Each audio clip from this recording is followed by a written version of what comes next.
श्री गणेशाय नमः. श्री गुरुदेव दत्त. अध्याय 21. मच्छिंद्राचे स्त्री राज्यातून निर्गमन. मारुतीच्या सांगण्याप्रमाणे मैनाकिनीने गोरक्षाला खूप लळा लावण्याचा प्रयत्न केला. भरपूर प्रेम दिले.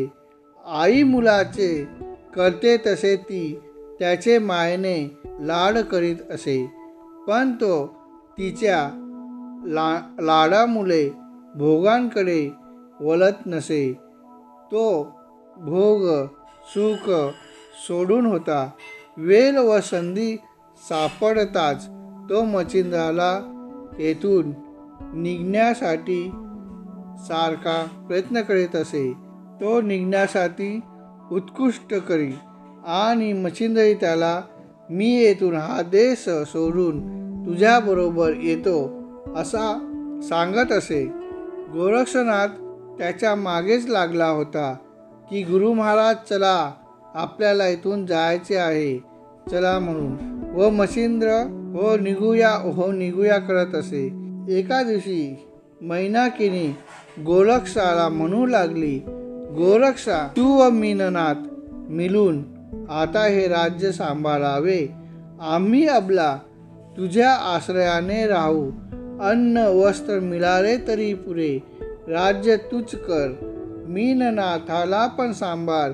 गोरक्ष म्हणाला, मला काय करायचे आहे? ह्या गोष्टी मीच गुरूंना घेऊन तीर्थयात्रेला जाणार आहे.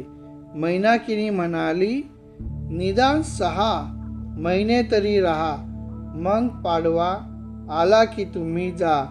ते त्याने मान्य केले. तेव्हा त्या 6 महिन्यात स्त्री संपत्ती, खाद्य, पेये, वस्त्र, प्रावरणे इत्यादी अनेक लोभ व मोह त्याला दाखविले, पण त्याच्यावर कशाचाही परिणाम झाला नाही. एका सुंदर तरुण मुलीला त्याच्याजवळ सोंगाड्या खेळण्यास पाठविले. तिने त्याला वश करण्याचा खूप प्रयत्न केला, पण त्याही बाबतीत तो हरला नाही. तो अलिप्त राहिला आणि पाडवा आला. सर्व आनंदी होते, पण मैनावती दुःखी होती. आता मच्छिंद्र गोरक्षनाथाबरोबर नक्की जाणार होता. त्याची गुरुभक्ती तिच्या प्रेमाहून प्रभावी ठरली होती. ती पतीच्या विरहाच्या कल्पनेनेच निराश झाली होती. गोरक्षाने त्याच दिवशी मच्छिंद्रापुढे झोल्या, शिंगी वगैरे नाथसंप्रदायाचा वेश आणून ठेवला व म्हटले, महाराज, आता हा वेश घ्या, आपण आता निघायला हवे. मैनाकिनीने रडत गोरक्षाची विनवणी केली. भोजन तरी करून जा. ते दोघांनी मान्य केले. मग ती विचार करू लागली, या मीननाथाला पण आपण बरोबर न्यावे. त्याला तुमच्याशिवाय इथे माझ्याजवळ मुळीच करमायचे नाही. तेव्हा मीननाथही जायला तयार झाला. त्यालाही नेण्याचे नाथांनी ठरविले. राजवाडा सोडून जेव्हा ते बाहेर पडले, तेव्हा गोरक्षाच्या न कळत मैनाकिनीने सोन्याची एक वीट मच्छिंद्राच्या झोलीत ठेवली.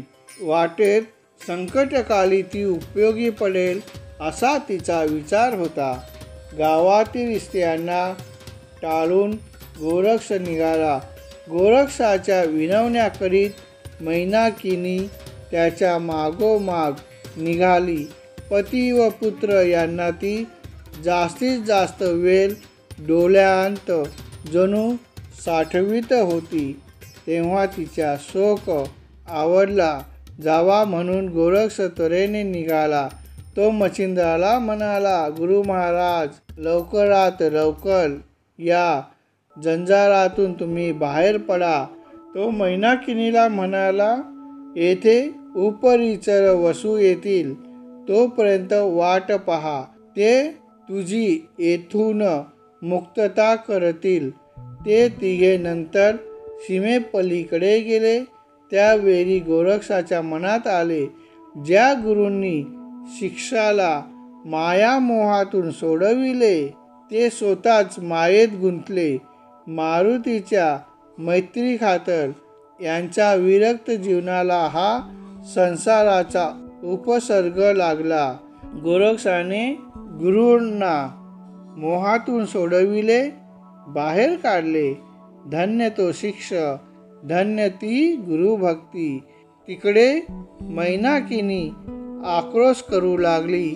मीननाथाचे खेळ मच्छिंद्राने वापरलेल्या वस्तू कवटाळून आठवणी काढून रडू लागली.